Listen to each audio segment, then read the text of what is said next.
Ce matin, M. le Président, en ouvrant la presse, mon journal matinal, je ne pensais pas lire mon journal, mais plutôt un script d'une nouvelle saison des Sopranos.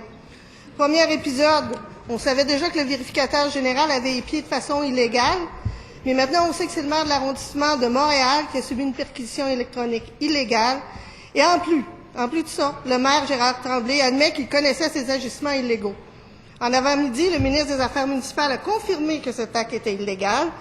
Monsieur le Président, il y a déjà un président américain qui a dû démissionner pour de l'écoute électronique illégale. Peut-il nous confirmer que cette histoire n'est rien de moins que Montréal Gate et qu'il ne la prend pas à la légère? Qu'est-ce que ça va prendre de plus pour qu'on ait une commission d'enquête sur la construction? Monsieur le ministre des Affaires municipales. Alors donc, j'appelle quand même ma collègue un peu de prudence dans le dossier. On va travailler sur les faits. Les faits, c'est bête, comme disait mon collègue. Alors donc, la première chose, c'est que le 21 mars, le Conseil de ville, donc, il a été déposé un rapport concernant les communications électroniques des élus qui auraient fait l'objet de surveillance. Ce rapport a été déposé donc au Conseil de ville. Le 22 mars, on a demandé donc au Conseil de ville, donc à la Ville de Montréal, de nous faire, donc d'effectuer, on a demandé à la Ville, je le dis, de m'informer dans les plus brefs délais du contenu des vérifications, donc, qui ont été effectuées pour s'assurer, donc, que tout était fait correctement. L'autre aspect, donc, qu'on veut adresser en cette Chambre, c'est quel mécanisme ils doivent mettre en place pour s'assurer que ça ne se reproduise plus. On attend des gestes concrets de la part de la Ville pour s'assurer de la confidentialité. C'est un outil important de la démocratie et des institutions. Alors donc, c'est ce qu'on est en train de mettre en place. Les vérifications sont faites. On suit ça à chaque jour, à chaque instant. Première complémentaire, Mme la députée de Lobinière et leader de du deuxième groupe d'opposition. Franchement, Monsieur le Président, c'est complètement insuffisant comme démarche. Une perquisition électronique illégale, c'est un acte criminel. On vient dire ici, on va faire des démarches pour s'assurer qu'on n'en fera plus d'actes criminels. On fait des lois civiles pour s'assurer qu'on ne fera plus d'actes criminels. On fait des codes de déontologie pour s'assurer que les criminels ne feront plus d'actes criminels. Franchement, ça dépasse la fiction, Monsieur le Président. Monsieur le ministre des Affaires municipales. J'ai de la misère à saisir la question, mais on va rester sur le sujet pour ne pas être taxé de ne pas répondre à la question.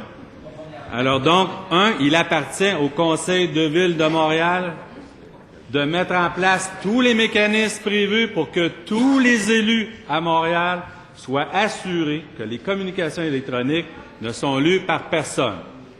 Deuxièmement, à l'occasion d'une révélation par le maire de Montréal, il a saisi, ce qui nous avise, c'est qu'il a saisi la Sûreté du Québec d'un dossier.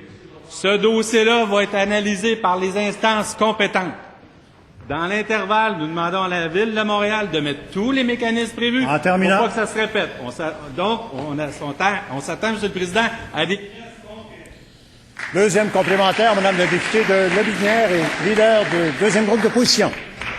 Monsieur le Président, je tourne la page du journal et voici le deuxième épisode. On soupçonne un ancien chef de police, Yvan Delorme, d'avoir commis quelque chose de répréhensible, voire même un acte criminel. Qu'est-ce qu'on fait? On n'appelle pas la Sûreté du Québec, on n'avertit pas le ministre de la Sécurité publique, on mandate une firme privée pour obtenir des preuves illégalement obtenues. Monsieur le Président, c'est quand même du jamais vu. Ça fait 2 ans qu'on assiste à un feuilleton qui dégoûte les Québécois. C'est pas une série télévisée, là, c'est une réalité qui dépasse la fiction. Monsieur le ministre de la Sécurité publique. Alors, Monsieur le Président, comme vient de le dire le député, c'est pas une série télévisée, ça prend des preuves et non pas juste des allégations. Alors, Monsieur le Président, je le répète et je le réitère, dans notre société, et d'ailleurs ça a été dit par le chef de l'opposition, ça a été dit par bien d'autres personnes de l'opposition, dont Serge Ménard, on ne peut pas condamner des gens sur de simples allégations.